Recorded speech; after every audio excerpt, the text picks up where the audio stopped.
The first man to challenge Lucian Vale lost his chair. Not metaphorically. The reinforced black composite seat shot backward across the high-tech boardroom, struck the glass wall, and shattered into 3 expensive pieces, while its former occupant remained frozen at the table, pale and sweating. Lucian stood at the head of the room, with both hands planted on the illuminated surface.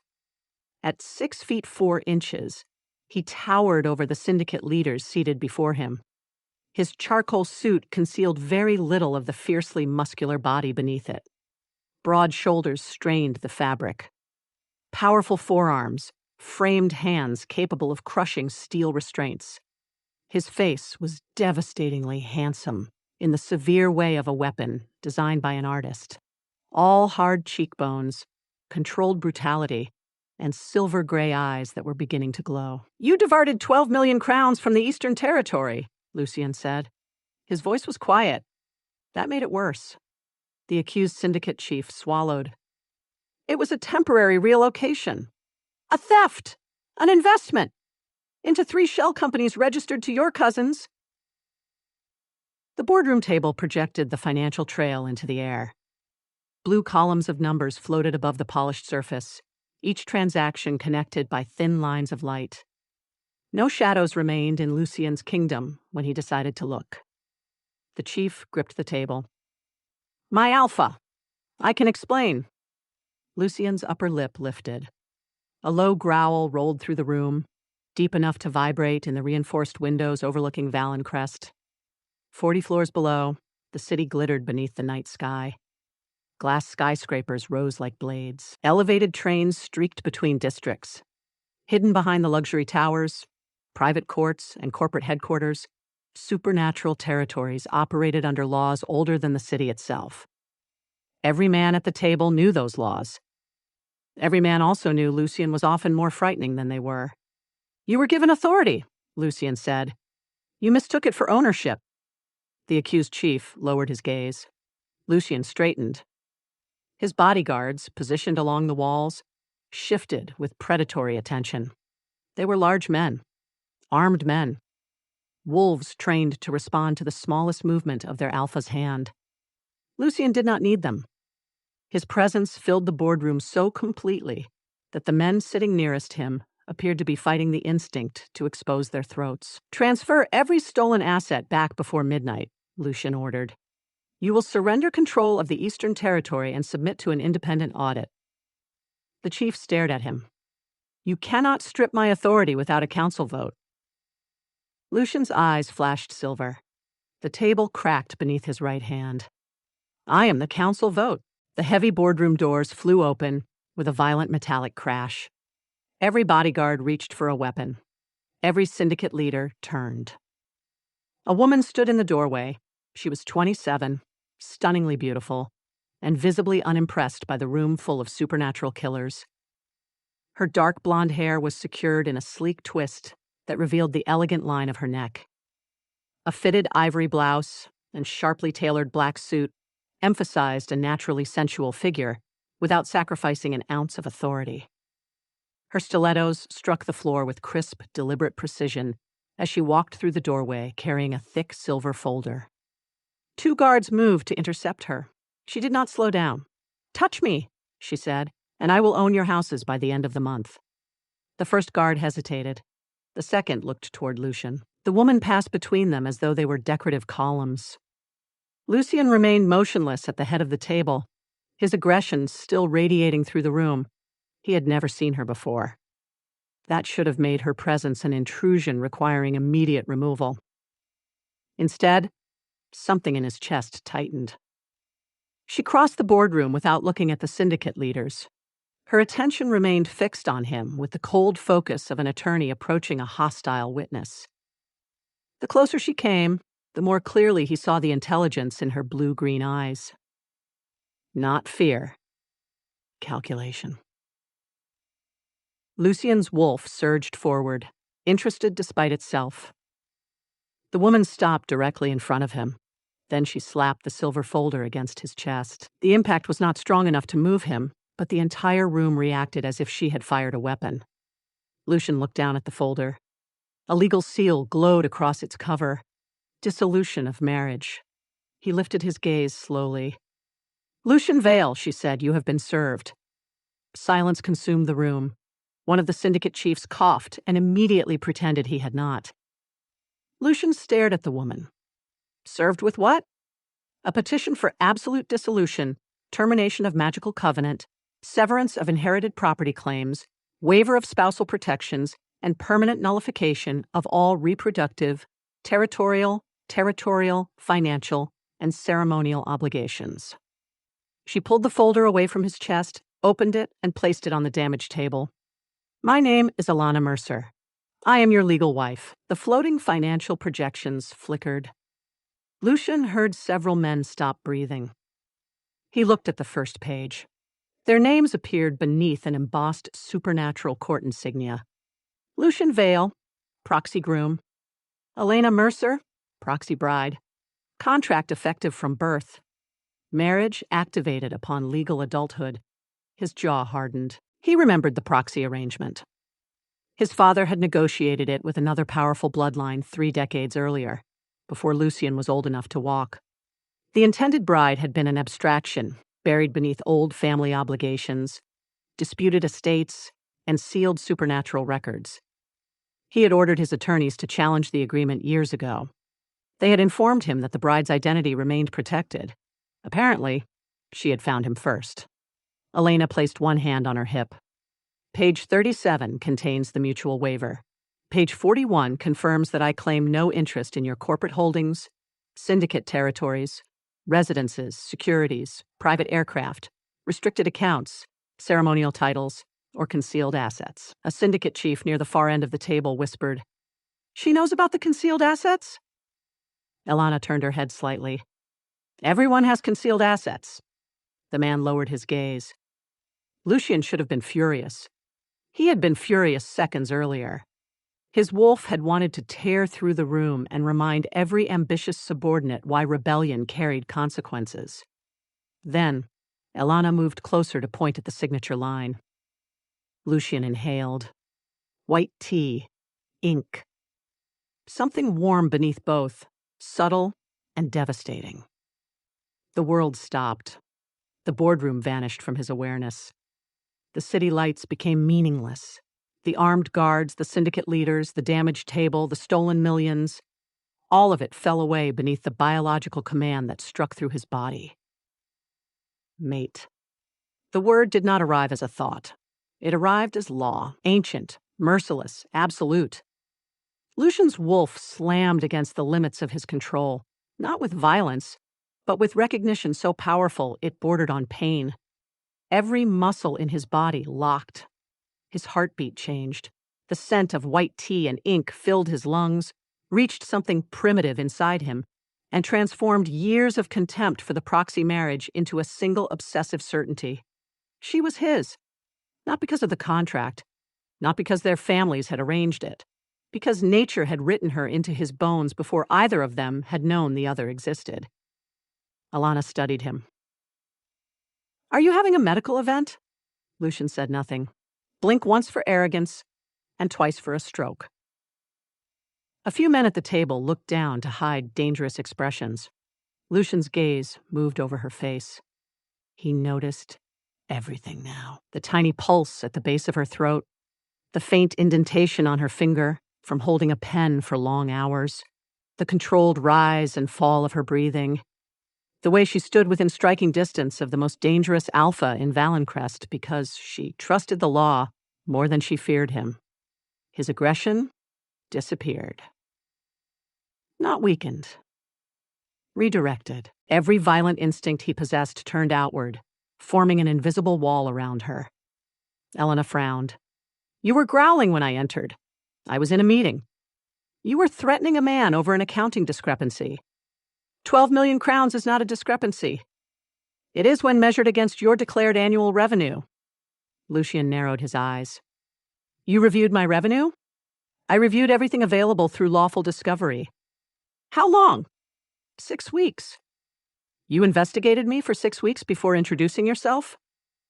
"I do not introduce myself to opposing parties until I understand their leverage." Lucian almost smiled. His mate was trying to divorce him with a litigation strategy. It was magnificent. Elena removed a black fountain pen from the inner pocket of her jacket and offered it to him. "Sign!" Lucian glanced at the pen. No. Her expression did not change, but her eyes sharpened. That was not a request. It sounded like one. It was a professional courtesy before I obtain an involuntary judgment. You entered my headquarters without an appointment, interrupted a territorial hearing, threatened my guards, and struck me with a legal instrument. I served you with a legal instrument. You used my chest as a filing surface. It was the nearest stable structure. Someone at the table made a strangled sound. Elena placed the pen beside the signature line. The marriage exists only because 2 dead men signed a proxy contract before I was born. I did not consent to it. You did not consent to it. There are no shared dependents, no joint residences, no commingled accounts, and no evidence of a functioning marital relationship. Dissolution is the rational outcome. Lucian leaned slightly closer. Her scent intensified. His wolf nearly purred. Elena's gaze dropped briefly to his mouth, then returned to his eyes so quickly that an ordinary man might have missed it.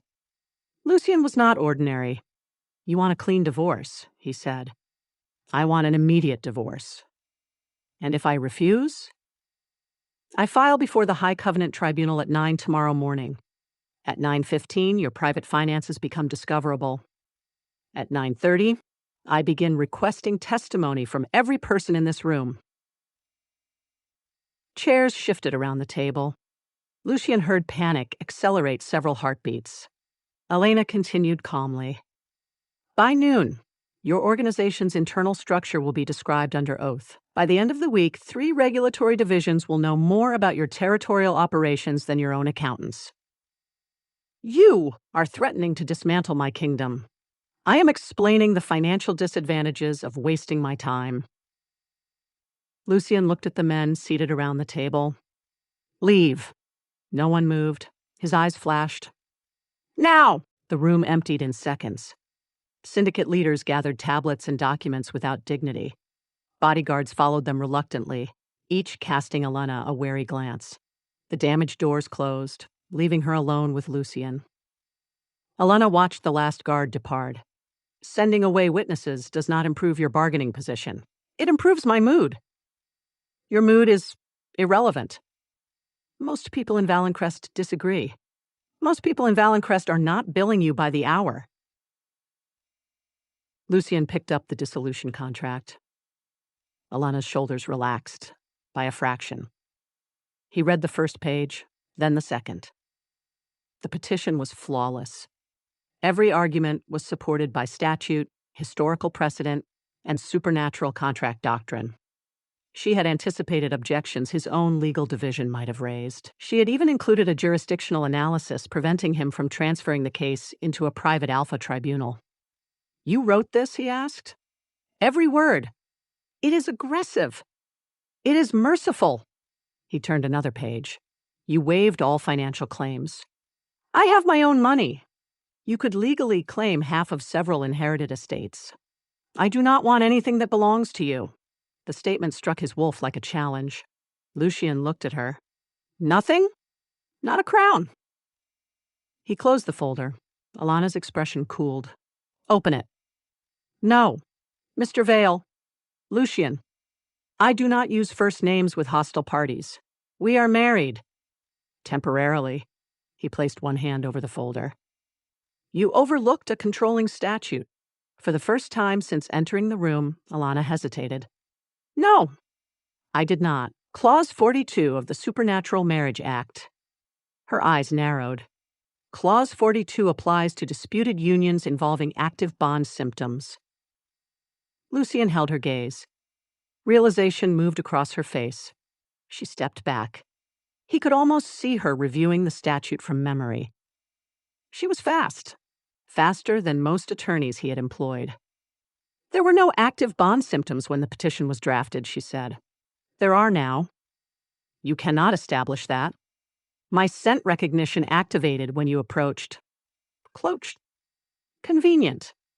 My aggression ceased immediately. You may have experienced temporary confusion. My wolf recognized you. That is your wolf's administrative problem." Lucian's mouth curved. Elena looked offended by the existence of his amusement. He opened the folder again, but instead of turning to the signature page, he rotated it toward her and tapped the relevant legal citation printed in her own appendix. "Where an asserted biological mate bond activates before dissolution is finalized," he recited, "the parties shall enter a mandatory 30-day cohabitation cooling-off period." Elena's jaw tightened. He continued, "During that period, both spouses must reside in a jointly designated primary residence for no fewer than 20 consecutive nights. I know the statute. Then you also know about the audit." Her stare could have cut glass. Lucian allowed himself a full smile. A joint asset audit was required before either spouse could waive property claims in an active supernatural bond. The purpose was to prevent a dominant mate from coercing the other into surrendering protected assets. In this case, it created the opposite problem. Elena could not complete the divorce until she had examined his entire financial empire. She could not examine his entire financial empire without remaining near him. "The provision is archaic," she said. "So is our marriage. It can be challenged. After the cooling-off period, I can seek an emergency exemption. On what basis? Hostile living conditions. You have not seen my home. I have seen you break a conference table. It was already damaged. You damaged it. Then I will buy a softer table." Elena drew a slow breath. "You hated this marriage before tonight. I had not met my wife before tonight. I am not your wife in any meaningful sense. The law disagrees. You are hiding behind a technicality." Lucian leaned across the table, bringing his face closer to hers. "Counselor, you entered my boardroom and demanded that I respect the law." Her pulse quickened. He could hear it. "This is manipulation," she said. "This is statutory compliance. You are enjoying this immensely. I could have the clause repealed. In 31 days, perhaps." Her eyes flashed. "You expect me to live with you. The legislature expects it. I am merely a humble servant of due process. You threatened to destroy a man 10 minutes ago. That was before marriage improved my character." She stared at him for a long moment. Lucian slid the fountain pen back across the table. Elena looked down at it. "What is that for?" she asked. "The cohabitation acknowledgement. I will not sign it. Then your dissolution petition cannot proceed. You learned one clause and believe you can outmaneuver a divorce attorney? No." His gaze moved deliberately over her face. "I believe I have 30 days to learn the rest." The air between them changed. The humor remained, but something deeper moved beneath it. Elena felt it.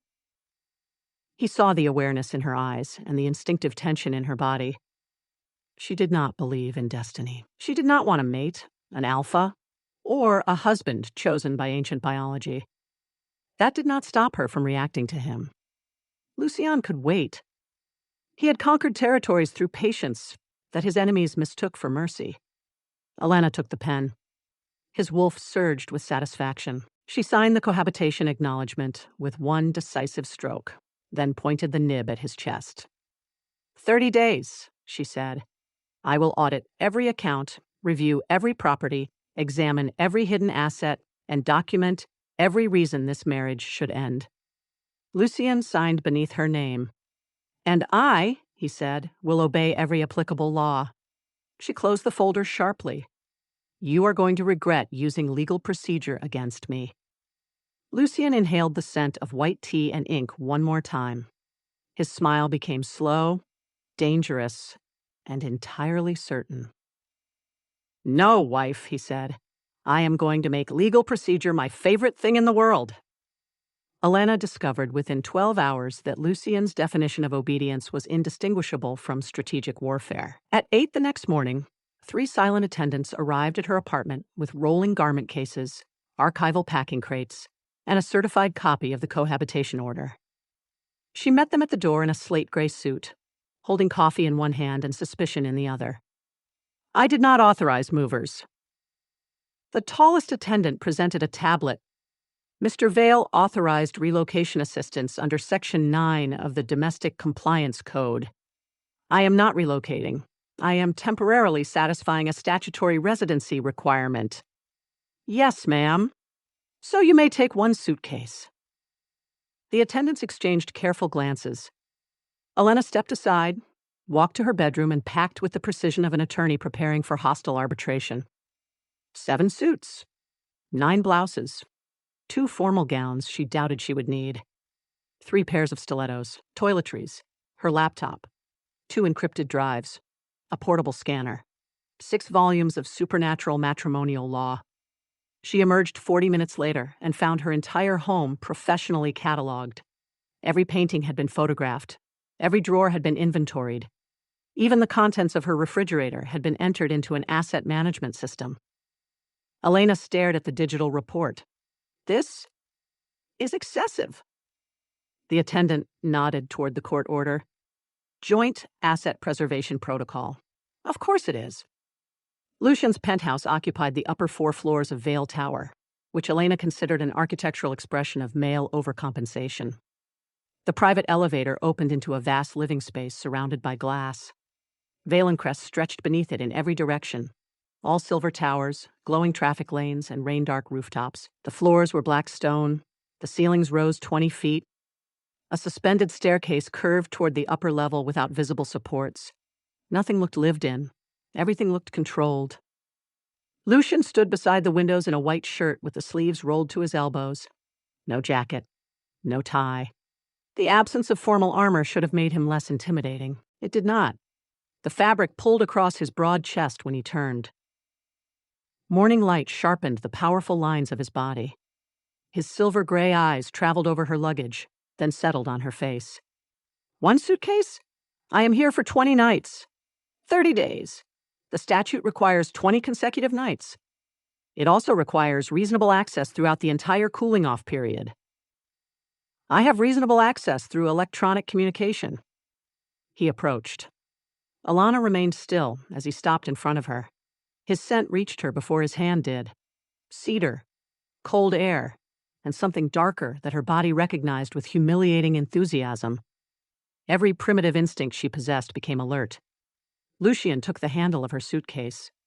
She tightened her grip. I can carry it. I know. Then release it. Joint household burdens are to be equitably distributed. That provision concerns debt. It does not specify financial debt. It has been interpreted exclusively in financial contexts for 80 years. Then we are creating precedent. He pulled once.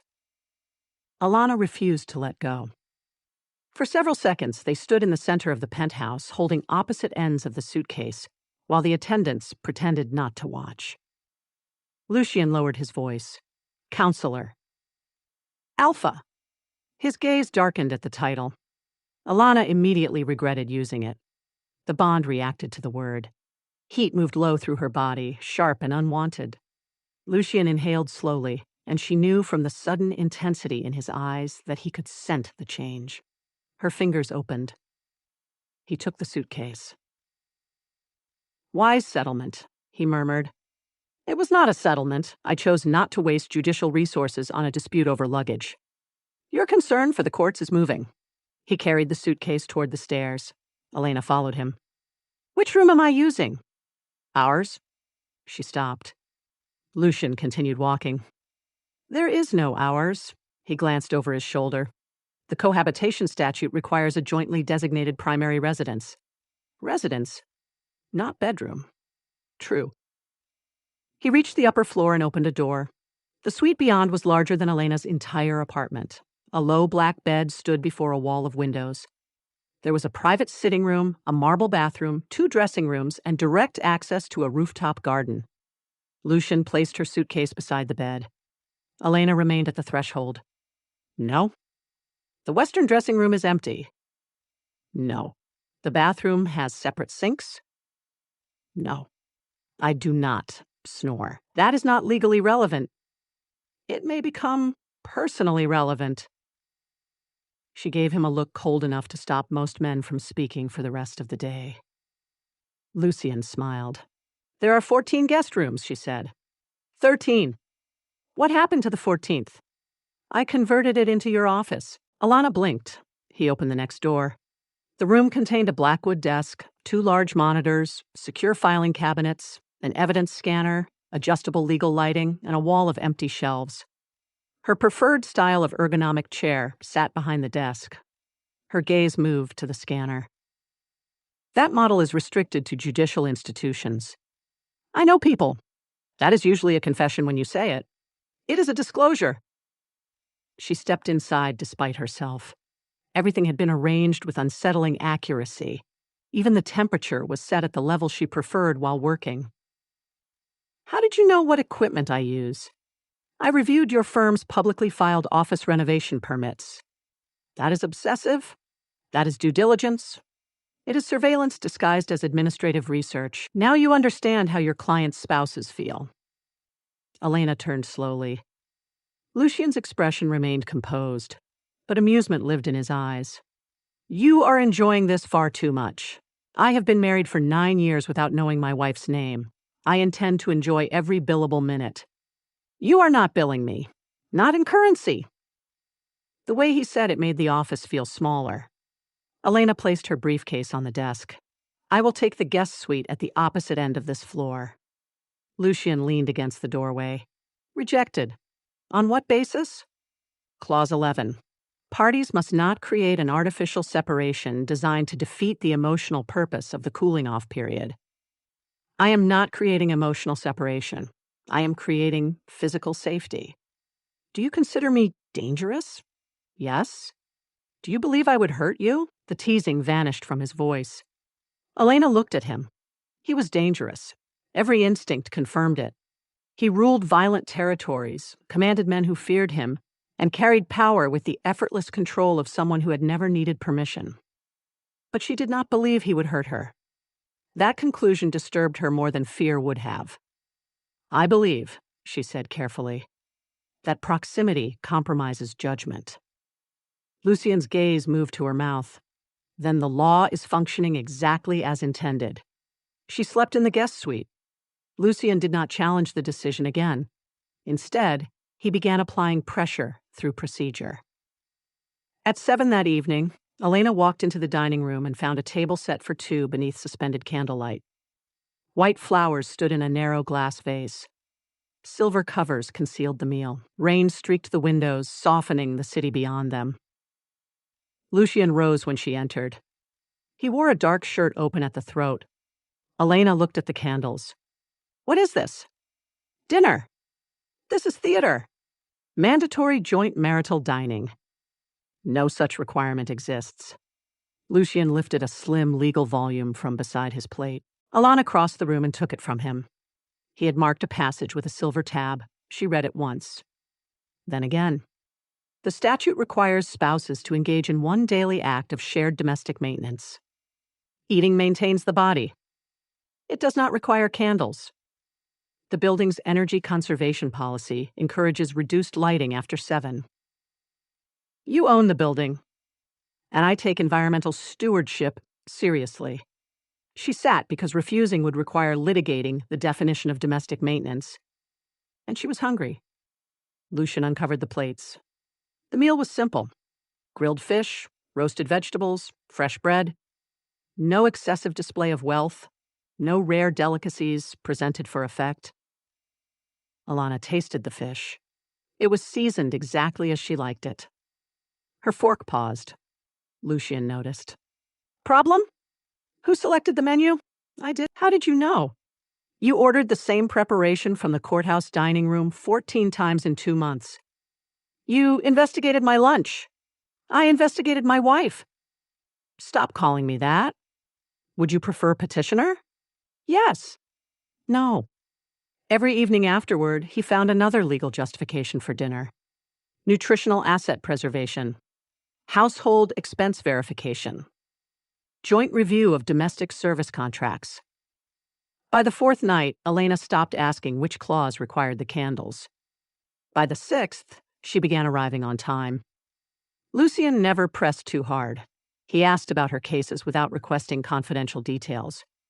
He challenged her interpretations of supernatural contract law. He remembered every argument she made and returned to it days later with new authority. He was infuriatingly intelligent. Worse, he listened. Most powerful men waited for their turn to speak. Lucian absorbed information with predatory focus.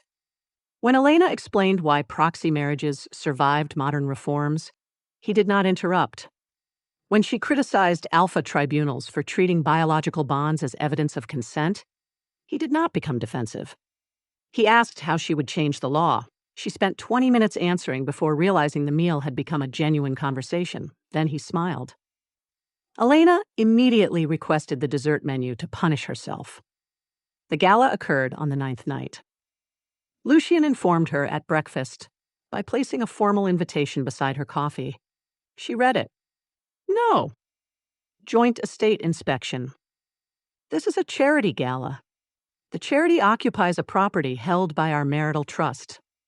Our proxy contract does not create a marital trust. It does under the active bond provision. She looked up. You transferred the building into a marital trust yesterday. It required renovation. You manufactured jurisdiction. I optimized ownership. I am not attending a gala so you can display me to Valencrest. Lucian's expression changed. The amusement left first, then the warmth. I would never display you. The quiet seriousness in his voice made her pause. He continued. Your presence is required because the building's protected status may affect the asset audit. You may inspect it privately before the event. You may leave whenever you choose. You will not be photographed unless you consent. Elena studied him. On your arm? She asked. If necessary for crowd control. It will not be necessary. It became necessary. The gala occupied a restored mansion in the old supernatural quarter.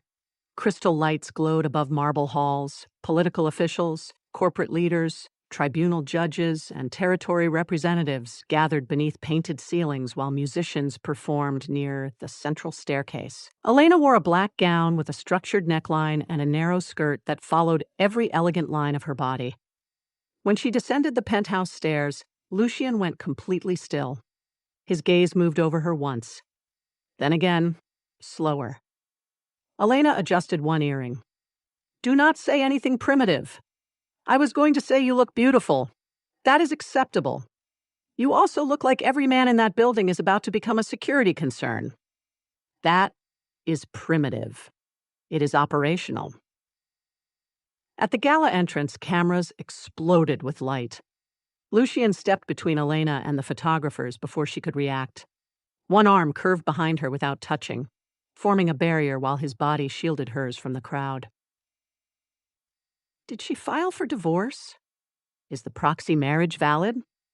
Are you claiming the bond? Elena, are you being held against your will? Lucian's face hardened. The temperature seemed to fall. Elena saw the wolf move behind his eyes. She placed 2 fingers against his wrist. He looked down at her. Do not threaten the press, she said. They called you by your first name. It is publicly available. They shouted it. That is not a criminal offense. It should be. She took his arm. The change in him was immediate. His aggression settled beneath her touch. Not gone, but leashed. Together they entered the mansion. For the next 2 hours, Elena observed a version of Lucian no legal dossier had captured. He greeted every staff member by name. He noticed when an elderly territory representative became unsteady and quietly moved a chair behind him before anyone else saw. He approved emergency housing for 3 displaced families without summoning an assistant. He spent 10 minutes listening to a young scholarship recipient explain her research, then arranged access to a private archive she had been unable to enter. There was no performance in it. He did not check whether Elena was watching. That made it worse. Her case depended on Lucian being a problem to escape. Instead, she watched him kneel beside a frightened child whose father worked in one of his territories. The boy had accidentally spilled a drink across Lucian's jacket and was close to tears. Lucian removed the jacket, handed it to an attendant, and asked the boy whether he preferred aircraft or trains. 5 minutes later, they were discussing engines. Elena looked away. Something cold and carefully fortified inside her had developed a crack. The paparazzi found them again when they attempted to leave through a side corridor. A security officer opened the wrong door. Camera flashes erupted from the courtyard. Voices surged closer. Lucian took Elena's hand. "Come with me!" He led her down a narrow staircase and through a hidden service passage. They entered a dark room moments before the outer door opened behind them. Lucian closed the inner door. A lock clicked. The room smelled of stone, oak, and old wine. It was barely wide enough for both of them. Elena's back pressed against a rack of bottles. Lucian stood directly in front of her, one hand braced beside her head, the other against the door. His massive frame blocked every path. Darkness sharpened her awareness of him. His heat surrounded her. His chest nearly touched hers with each breath. The scent of cedar and cold air became overwhelming in the confined space, threaded with the unmistakable wildness of the alpha beneath the man. Elena's pulse stumbled. Lucian's head lowered. "Your heart is racing," he murmured. "We ran downstairs. We walked." Rapidly. His face moved closer. She could see the faint silver in his eyes, could feel his breath against her cheek. Every professional argument in her mind scattered beneath a rush of feral, aching desire. Her body wanted him closer. Her logic demanded distance. Lucian's gaze dropped to her lips. Elena. The sound of her name and his voice weakened something essential. He leaned in. She whispered, "Unconsented touching may constitute harassment." Lucian stopped. His mouth hovered millimeters from hers. The restraint cost him.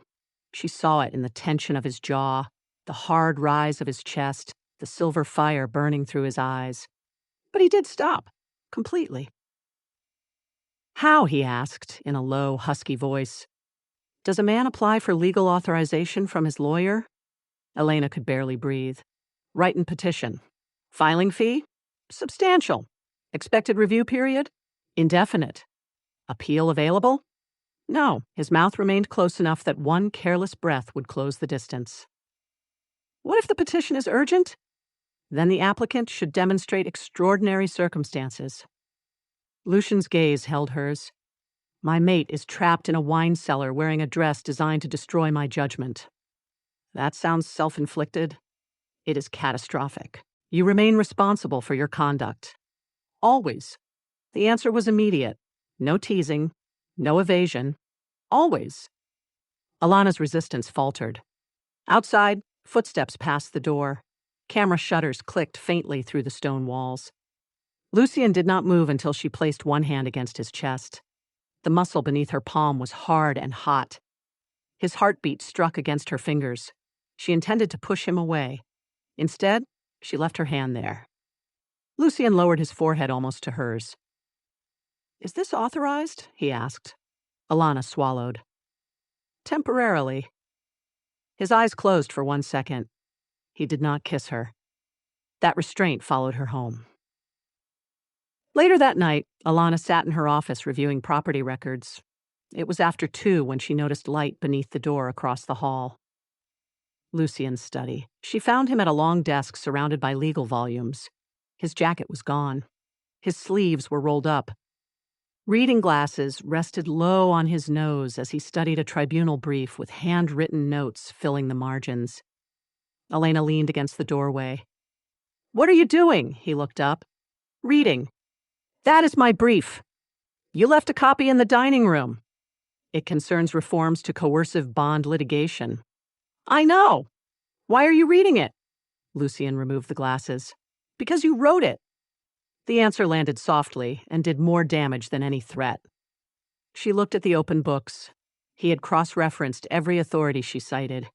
"You disagree with half my conclusions," she said. "Only 4 of them. There are 6. I agree with 2. Elena stepped into the room. A second chair had been placed beside his desk, not across from it, beside it. "You arranged this," she said. "I anticipated late-night joint review. No statute requires that." No. The simplicity of the admission unsettled her. He had not used a loophole. He had simply wanted her near him. Elena sat. For the next hour, they worked in silence. She drafted. He read. Occasionally, one of them passed a book to the other without speaking. At 3:30, Elena looked up and found Lucian watching her. There was no possession in his expression, no victory, only quiet attention and something dangerously close to tenderness. Her cold professionalism warned her to stand, return to her room, and restore the distance required for an orderly dissolution. She remained in the chair. The divorce petition waited open on her screen. For the first time since she had drafted it, Elena could not remember why signing it had once seemed like the only rational ending. The divorce petition remained open on Elena's screen for 3 more weeks. She did not sign it. She did not withdraw it, either. Instead, she treated the document as a hostile witness under examination. She reviewed every clause, challenged every assumption, and amended the property schedules until the original petition became almost unrecognizable. Each night, she told herself that the additional work was necessary to protect her position before the cooling-off period expired. Each night, Lucian worked beside her without asking what conclusion she had reached. That restraint was becoming unbearable. On the 29th morning, Elena entered the penthouse study and found him standing at the windows with an encrypted tablet in one hand. He had already dressed for the day in a dark suit, but his tie remained undone. Tension sharpened every line of his body. She set down her coffee. What happened? Lucian turned the tablet toward her. A glowing tribunal seal dominated the screen. Emergency injunction and petition for territorial forfeiture. Elena read the first page, then the second. Her coffee went untouched. The petition had been filed by Cassian Thorne, Alpha of the Northern Syndicate Coalition, and Lucian's most persistent territorial rival. It alleged that Lucian's proxy marriage had failed because the union had never been consummated, publicly affirmed, or converted into an operational marital trust before the statutory deadline. The requested remedy was not divorce. It was disinheritance.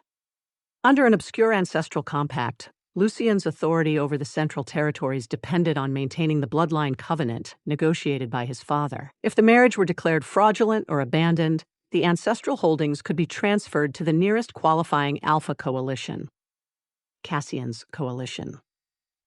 They filed at 4:12 this morning, Lucian said. The tribunal scheduled arguments for noon. Elena kept reading. Cassian had attached surveillance photographs from the gala, residency logs from Vale Tower, corporate records from the marital trust, and a copy of her unsigned dissolution petition. Her gaze stopped. How did he obtain this?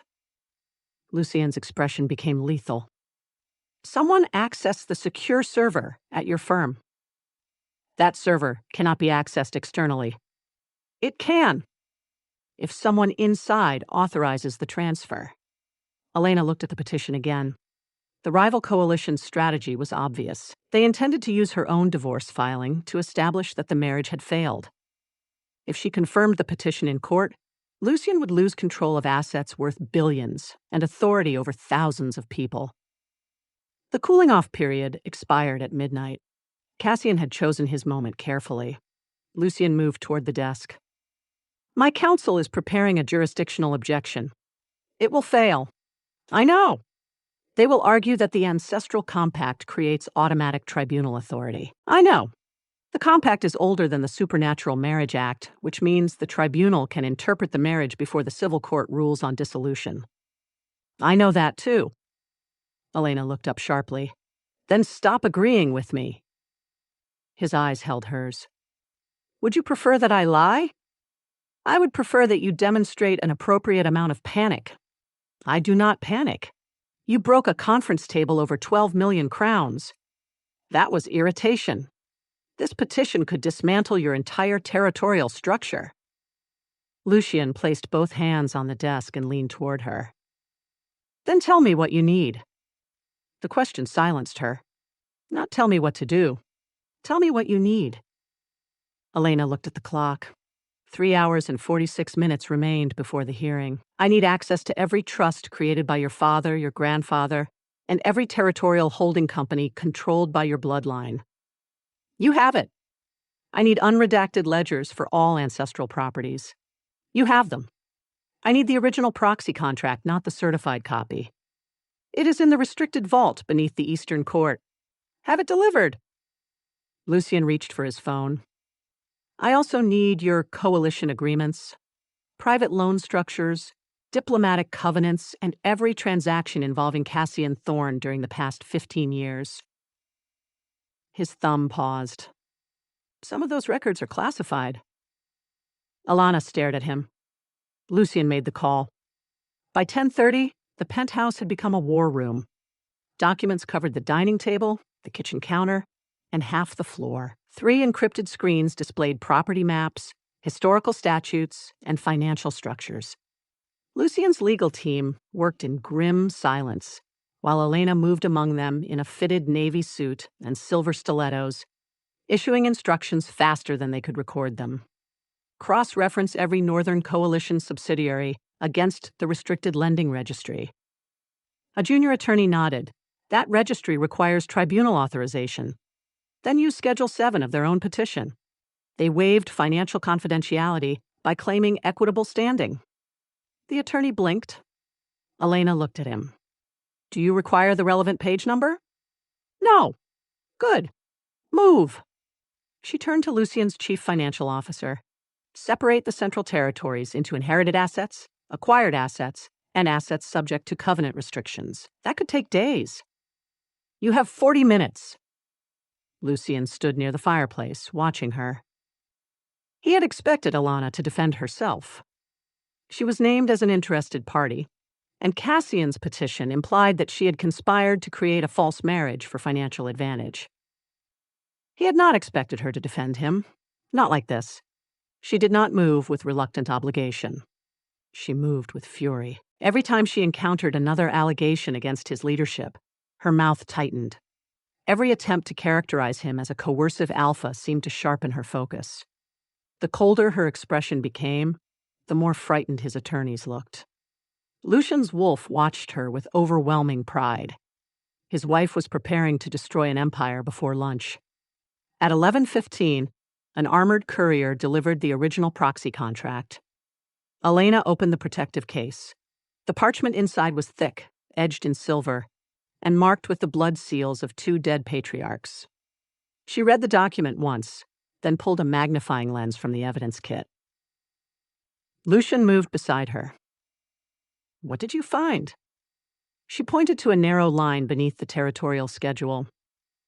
He read it. Upon lawful activation of the marital covenant, all ancestral properties shall vest not in the groom individually, but in the continuing marital entity formed by both named spouses.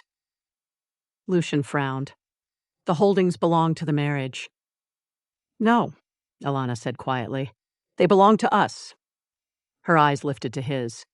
The bond tightened between them.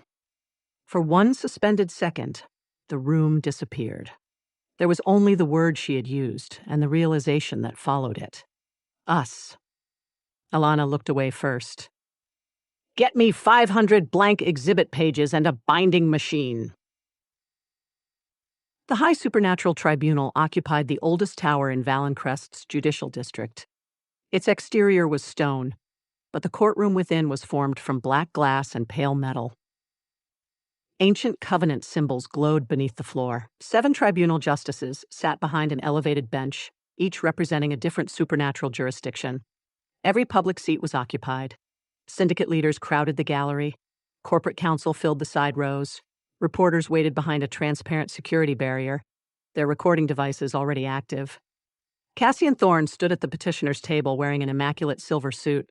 He was tall, broad, and handsome in a polished way that had never impressed Elena. His smile suggested that the hearing was a coronation rather than a legal proceeding. His attorney, Marcus Venn, approached them before arguments began. Elena Mercer, he said, your reputation is deserved. I assume you learned that before stealing my confidential petition. Marcus's smile weakened. The source was anonymous. Anonymous sources are still discoverable. Not after today. Lucian stepped closer. Marcus immediately shifted backward. Elena placed one hand against Lucian's forearm. He is attempting to provoke you. I know. Do not eat opposing counsel. I was not going to eat him. Marcus retreated to his table. Elena looked at Lucian. That answer contained an unnecessary amount of ambiguity. The tribunal marshal called the room to order. Chief Justice Seraphine Holt examined the parties from the center of the bench.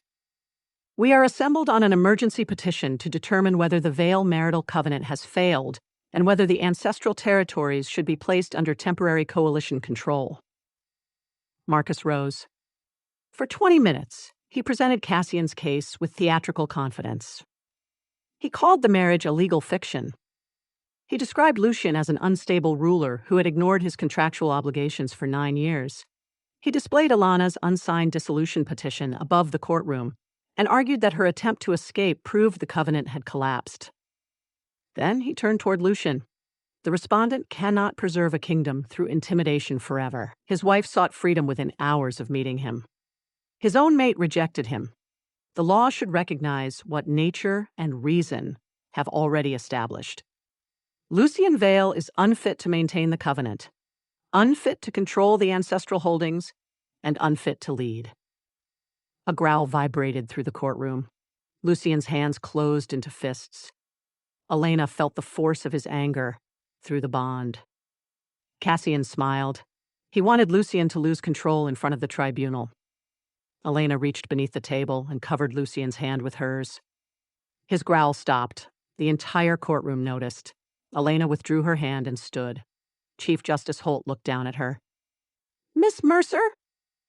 Are you appearing independently or as counsel for the respondent? Both, Your Honor. Marcus laughed softly.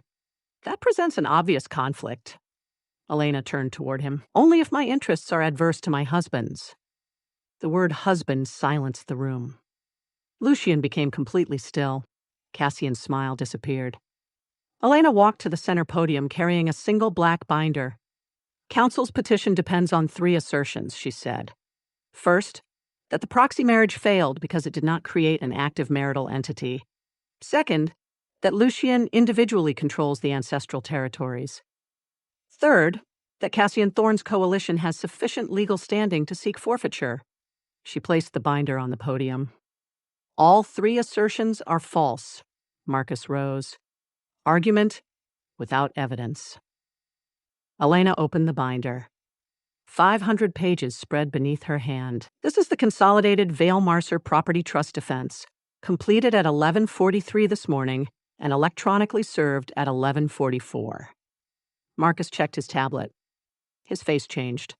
Elena continued. Exhibit 1 is the original proxy covenant. Unlike the abbreviated copy submitted by the petitioner, the original contains the complete territorial schedule. Paragraph 87 states that upon activation, the ancestral holdings vest in the marital entity created by both spouses. One of the justices leaned forward. Elena displayed the clause above the courtroom. The covenant activated when both parties reached legal adulthood. Whether they had met is irrelevant. Whether they shared a residence is irrelevant. Whether the marriage was romantic, convenient, happy, miserable, or conducted entirely through hostile correspondence is also irrelevant. A ripple of restrained laughter moved through the gallery. Elena did not smile. The marital entity has legally owned the territories for 9 years. Lucian does not possess them individually. Therefore, the tribunal cannot strip them from him as an individual penalty. Marcus stood again.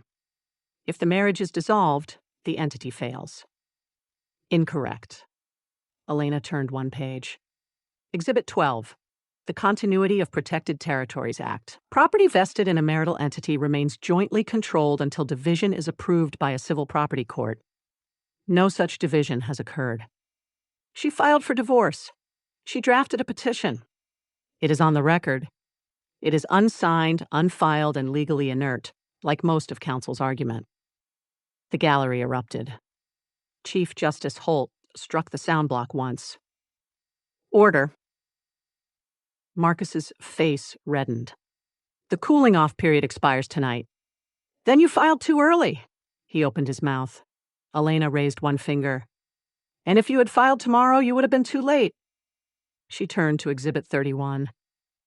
At 9 this morning, The marital entity executed an irrevocable protected property trust under both spouses' statutory authority. Lucian looked at her. This was new. Elena had included the trust instrument among the documents he signed before leaving the penthouse. He had signed without asking what it was. The ancestral territories are now held for the benefit of their residents, employees, dependents, and lawful successors, she said. They cannot be transferred to a rival coalition through marital forfeiture. Cassian shot to his feet. She had no authority to do that. Elena turned toward him. I am the named proxy bride, lawful spouse, co-beneficiary, co-trustee, and equal controlling party under the covenant you asked this tribunal to enforce. Her voice sharpened. You cannot rely on my marriage when it benefits you, and deny my authority when it does not. Cassian sat slowly. Elena changed the display. A network of corporations appeared above the courtroom.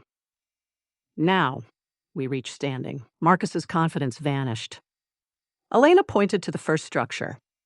The petitioner claims to represent the Northern Coalition through Thorn Strategic Holdings.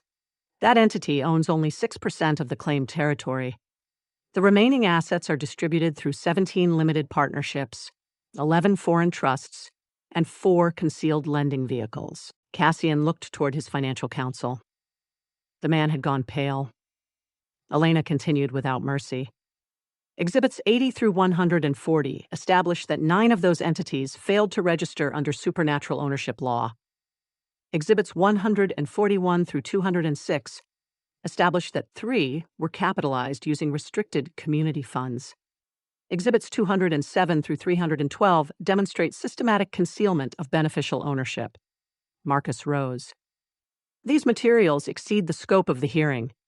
No. Your client requested equitable control of protected territory. Equity requires clean hands. She displayed a transaction ledger. Your client's hands are buried in unreported debt.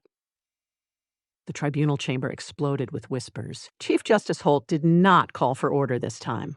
She was reading the evidence. Elena turned another page. Cassian Thorne's coalition has pledged the same northern industrial estate as collateral to 4 separate lenders. Cassian stood again. That is a lie. Elena looked directly at him. Would you like me to call the lenders? He said nothing. Would you like me to introduce the signed guarantees? Silence. Would you like me to ask why 2 guarantees carry your personal blood seal while your public financial disclosures deny the debt exists? Cassian lowered himself into his chair. Lucian watched Elena dismantle the rival coalition one document at a time. She did not raise her voice. She did not need to. Her command of the room was absolute. Statutes became weapons in her hands. Financial structures opened before her like diagrams. Every objection Marcus attempted was answered before he completed it. When he cited precedent, she distinguished it. When he challenged jurisdiction, she used his own petition to establish it. When he accused her of acting under Lucian's coercion, Elena requested that Marcus identify a single instance in recorded history when Lucian had successfully coerced her into anything. Even 2 tribunal justices smiled. At last, Elena closed the binder. The petitioner came here expecting me to produce a divorce agreement and destroy Lucian Vale. She looked toward Cassian. He assumed that because I intended to end my marriage, I would permit outsiders to exploit it. He assumed that disagreement between spouses creates an invitation for theft. He assumed that my independence could be converted into a weapon against the man beside me. She turned toward the bench. He was wrong. Lucian's wolf rose within him, silent and transfixed. Elena placed both hands on the podium. Lucian Vale is my lawful husband. He is my co-trustee, my business partner, and the recognized alpha of the Central Territories. His leadership is not before this tribunal merely because an opportunistic rival discovered a clause he did not understand. Her gaze swept across the gallery. Any person who attempts to seize our territory through fraudulent claims will face immediate litigation, complete financial discovery, and the lawful ruin of every concealed structure supporting that attack. Our territory. Lucian stopped breathing. Elena's expression was cold, beautiful, and merciless. I do not care how large your coalition is. I do not care how old your title is. I do not care how many attorneys you send into this courtroom. Threaten my husband's people, and I will take apart your empire so precisely that your creditors will frame the invoices." For one stunned second, no one moved. Then Chief Justice Holt looked at Cassian's table. "The emergency injunction is denied. The petition for territorial forfeiture is dismissed with prejudice. The evidence concerning the petitioner's financial structures is referred to the Tribunal Enforcement Division for immediate review." The sound block struck. "Court is adjourned." Chaos erupted. Reporters surged behind the barrier. Cassian's attorneys surrounded him. Tribunal officers approached the petitioner's table with asset preservation orders already in hand. Elena gathered her binder. Her fingers trembled once. Only once. Lucian reached her before anyone else could. He did not touch her. Not without authorization. But he stood close enough that his heat surrounded her, his enormous body shielding her from the confusion. "You created the trust," he said. "It was strategically necessary. You called me your husband. It was legally accurate. You threatened to ruin anyone who touched my territory." "Our territory," she corrected automatically. Lucian's eyes burned silver. Elena realized what she had said. The noise of the courtroom faded behind the force of his attention. "Careful, counselor," he murmured.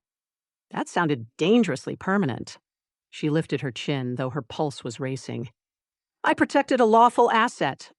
You protected me. I protected the integrity of the covenant." His gaze dropped to her mouth. "Elena," she felt the question between them. Not spoken. Not yet. Around them, syndicate leaders lowered their heads as they passed. Not only to Lucian. To her.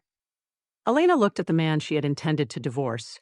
The Alpha who had used the law to keep her near, but had never used his strength to take what she had not freely given. Today, he had trusted her with his kingdom. She had defended it as if it were already home. "The cooling-off period expires at midnight," she said. Lucian's expression revealed nothing, but pain moved through the bond. "I know. You have not asked what I intend to do." "No." "Why?" His voice was quiet. "Because the decision must be yours." The answer broke through the last intact section of her defense. Elena closed the distance between them and took his arm. Cameras flashed. The courtroom watched. Lucian looked down at her with overwhelming pride, feral devotion, and an obsession so absolute that it should have frightened her. It did not. "Take me home," she said. His wolf surged beneath his skin. Lucian covered her hand with his. "The penthouse?" Elena held his gaze. "Our primary marital residence." For the first time since she had kicked open his boardroom doors, Lucian Vale looked as though the brilliant lawyer standing beside him had finally found a way to leave him completely defenseless. "Our primary marital residence." The words followed Lucian all the way back to Vale Tower. He sat beside Elena in the armored car. His enormous body held unnaturally still, while Valen Crest blurred beyond the darkened windows. The tribunal victory had already spread across the city. Messages arrived from syndicate leaders, corporate directors, territorial stewards, and political officials. Every screen in the vehicle displayed some variation of congratulations, allegiance, or urgent requests for comment. Lucian ignored them all. Elena's hand rested beside his on the seat. Less than an inch separated their fingers. At the tribunal, she had taken his arm in front of the entire supernatural world. She had called him her lawful husband. She had transformed his vulnerable ancestral holdings into an inviolable marital trust, then threatened to financially destroy anyone who challenged it. Now she stared through the window with the distant expression she wore when preparing to deliver an argument she hated.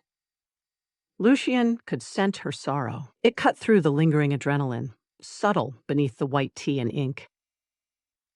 Her breathing remained controlled. Her posture was perfect. No tears marked her face, but the bond carried what she refused to show. Heartbreak.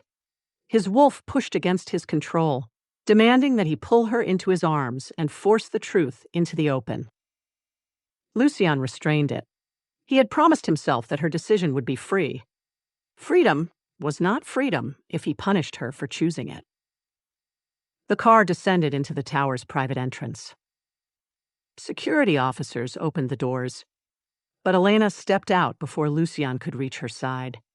She crossed the marble lobby with fast, precise strides, entered the private elevator, and pressed the button for the penthouse. Lucian followed. The doors closed. For the first time since leaving the tribunal, they were alone. Elena watched the ascending numbers above the door. Cassian's accounts will be frozen by morning, she said. The tribunal referral is automatic, but I also prepared civil notices for the 4 lenders. Lucian studied her profile. You have done enough. The trust requires independent administrators for the resident beneficiary provisions. I selected 3 candidates. Their disclosures are in the blue file. Elena, you should also replace the security system at my firm. Whoever transferred the petition may have accessed client records beyond mine. Elena. Her throat moved. The elevator opened. She walked out without looking at him. The penthouse remained exactly as they had left it that morning, yet it felt altered. The candles from their final mandatory breakfast had been cleared. Legal volumes still covered the dining table. A silver binding strip lay near the chair where Elena had assembled the property defense. The great windows reflected the city at midnight. The cooling-off period was over. 30 days earlier, Elena had entered Lucian's boardroom with a divorce agreement and a pen. She had believed the law was a clean instrument, capable of separating 2 strangers whose lives had been joined without consent. Now the law had done what it was designed to do. It had given them time. Time had become the problem. Elena placed her tribunal binder on the table. The emergency is resolved, she said. The ancestral territories are protected regardless of the marriage's status. The trust survives dissolution, and your leadership cannot be challenged under the failure clause again. Lucian removed his jacket. Our leadership. Her eyes closed for half a second. When they opened, the attorney had returned. I am not a syndicate leader. You became one today. I acted as counsel and co-trustee. You brought 300 armed alphas to silence without raising your voice. They were responding to a legal ruling. They were terrified of you. That demonstrates good judgment. Lucian almost smiled, but the sadness in her scent stopped him. Elena collected several loose documents and aligned their edges.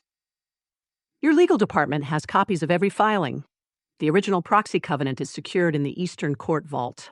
The new trust instrument has been recorded in all applicable jurisdictions. You are giving me a closing report. I am completing my professional obligations. What professional obligation requires you to pretend today meant nothing? Her hands stilled. Lucian moved closer. Elena kept her attention on the documents. Today meant that an unlawful attack failed. It meant more, not in any way the tribunal needs to recognize. I am not asking what the tribunal recognizes. That is convenient, considering how enthusiastically you relied on its statutes for the past month. I relied on the law because it was the only language you trusted. Elena looked at him then. The naked truth in his voice struck through her last preparation. She turned away and walked toward the study. Lucian followed at a distance.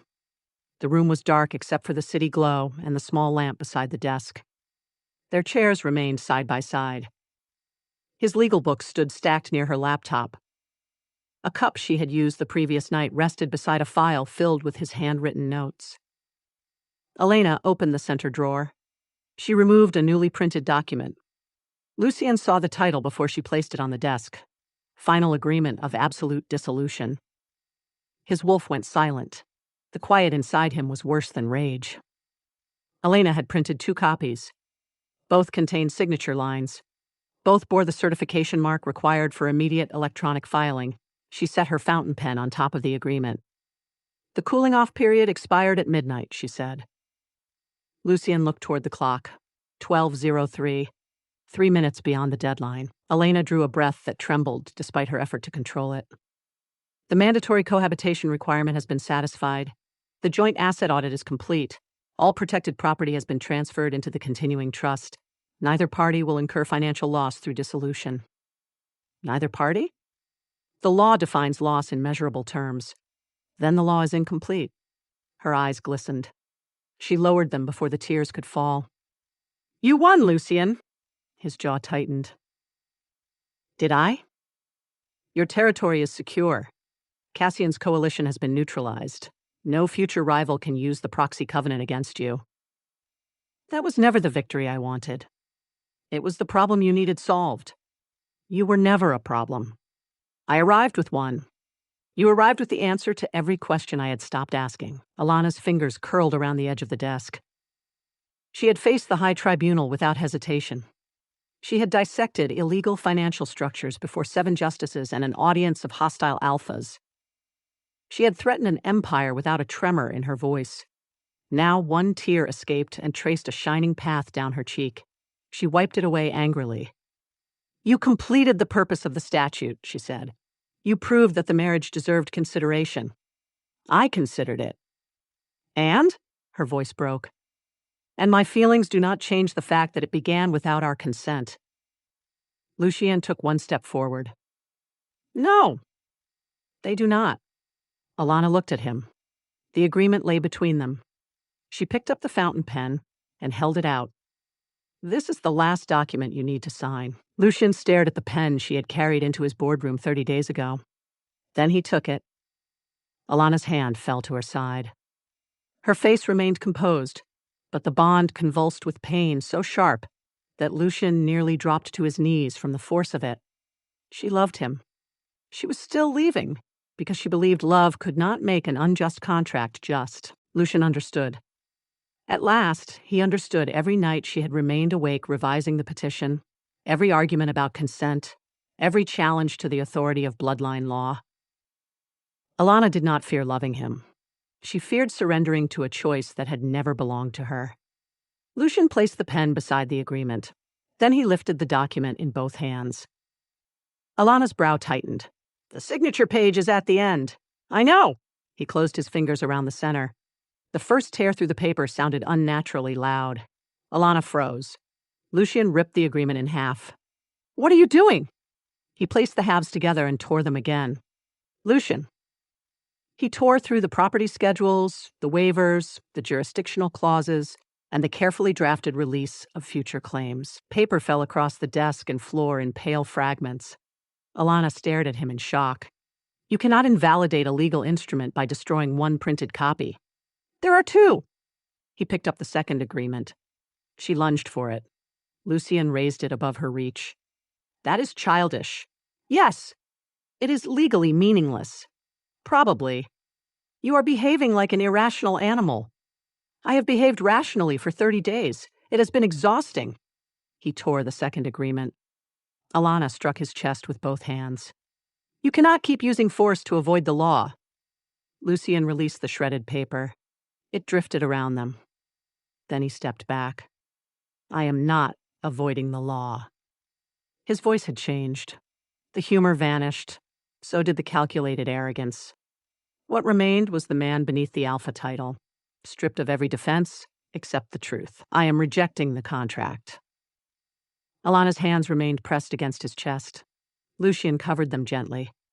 The proxy covenant was created without your consent. You are right.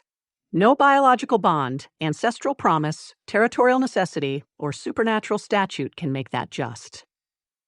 Her breath caught. I will not ask you to remain my wife under an agreement signed by dead men, he continued. I will not use the trust, the territory, or my people to obligate you. If you leave tonight, every asset stays protected. Your property remains yours. Your firm receives full compensation for the audit. No one will follow you. No one will pressure you. No one will question your decision. Pain burned through his words. Alana searched his face. Then why did you tear the papers? Because those were written for 2 strangers. He released her hands. Then Lucian Vale, Alpha King of the Central Territories, ruler of the most powerful syndicate in Valencrest, lowered himself onto one knee. Elena stopped breathing. The floor seemed to tilt beneath her stilettos. Lucian knelt before no one. Men twice Alana's age bowed when he entered rooms. Rival alphas watched the movement of his hands before daring to speak. His authority rested on the certainty that he could never be made to submit. Yet he knelt now without shame, not defeated, offering. He reached into the inner pocket of his waistcoat and removed a small black case. Elena's vision blurred. Lucian opened it. An ancient signet ring rested inside. It was breathtaking, fashioned from pale gold with a deep silver stone at its center. Fine covenant script circled the band. A crowned wolf had been carved into the face, but the traditional image had been altered. Beside the wolf stood a balanced scale. Elena stared at it. That is the Veil Queen's signet. It was. Was? I had the seal amended. You altered an ancestral artifact? The old design was legally inaccurate. A broken laugh escaped her. Lucian's expression softened. The ring has not been worn for more than a century, he said. My grandmother refused it because the old covenant defined a queen as a dependent consort. You would have objected to the same language. I would have set it on fire. I anticipated that. His thumb moved across the scales carved into the stone. The new inscription defines its bearer as equal sovereign, independent legal authority, co-owner of protected territories, and final adjudicator of disputes involving an unreasonable husband. Elena covered her mouth. Tears spilt over her fingers. Lucian looked up at her with silver-gray eyes, stripped of command. I studied every law book in the penthouse, he said. Then I obtained 12 more from the tribunal archive. I know, you left them all over the dining room. I was under emotional pressure. You bent the spine of Volume 6. I will compensate the court.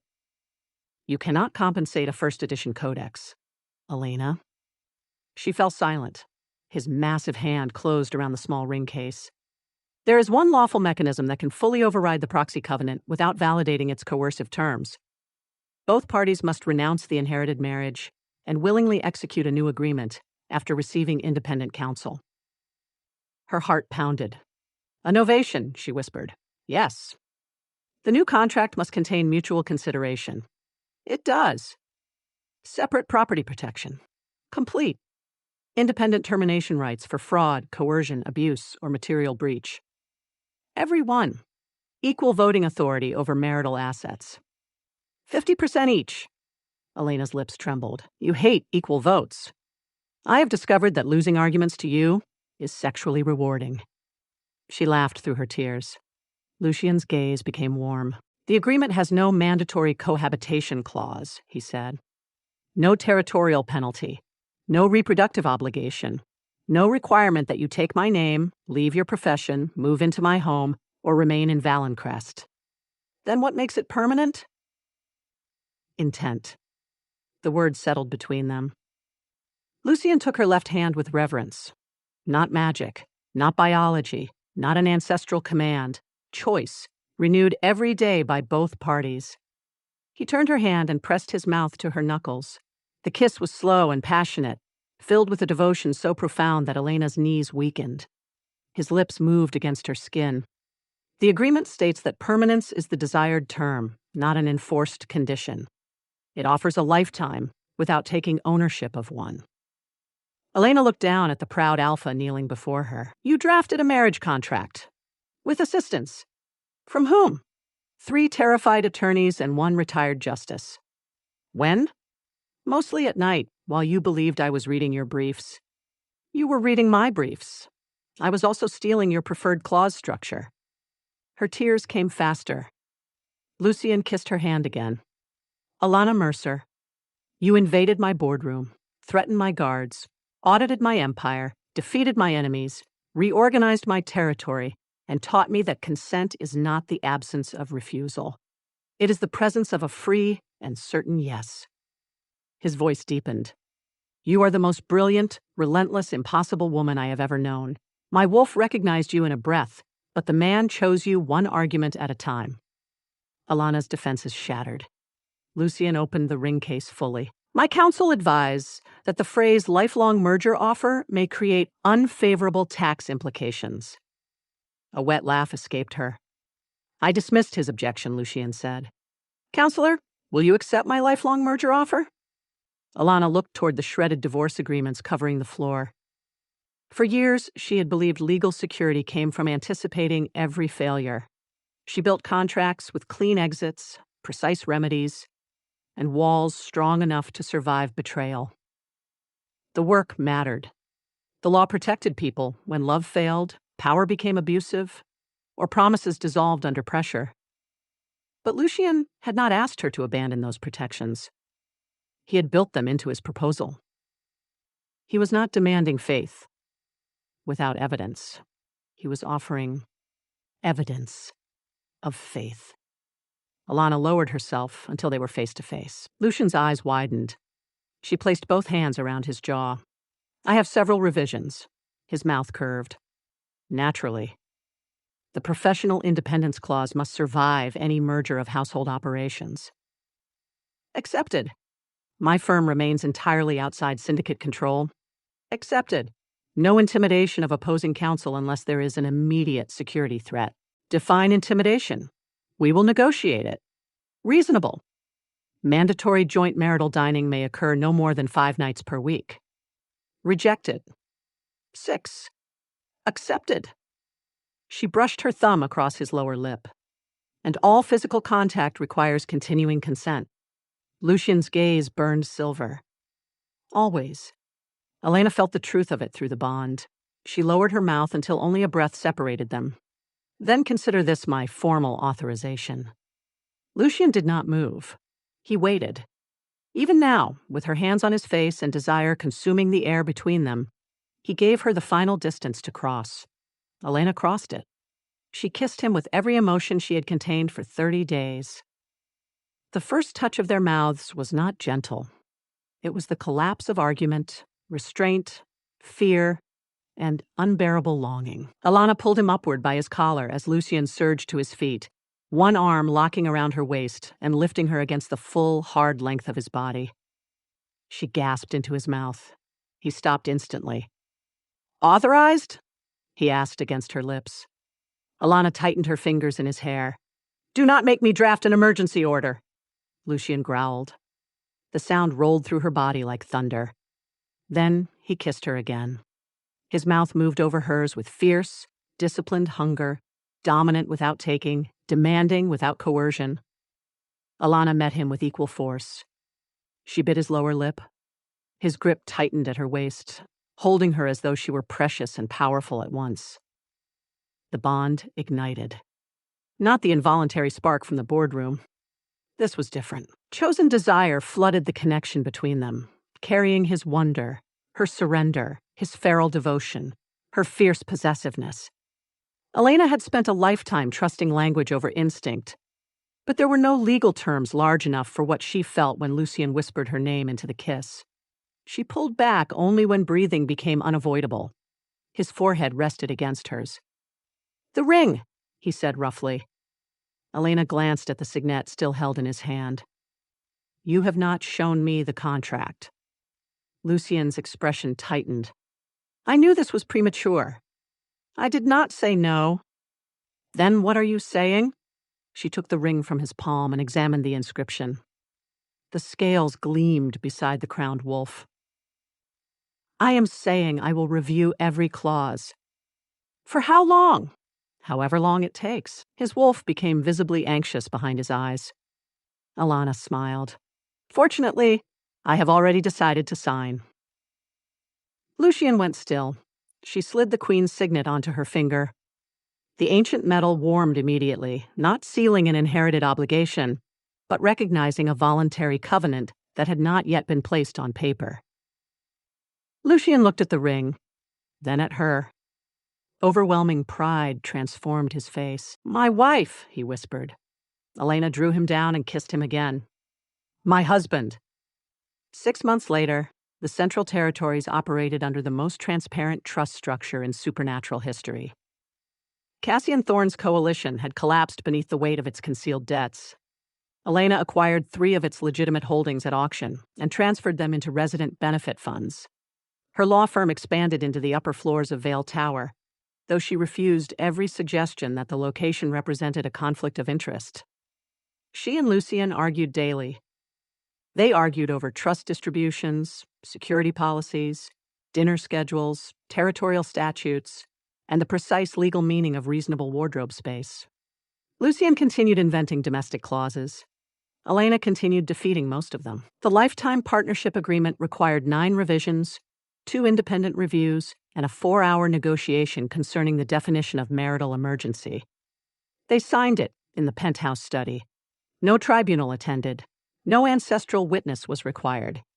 They sat in the 2 chairs beside the desk where they had first learned to share silence.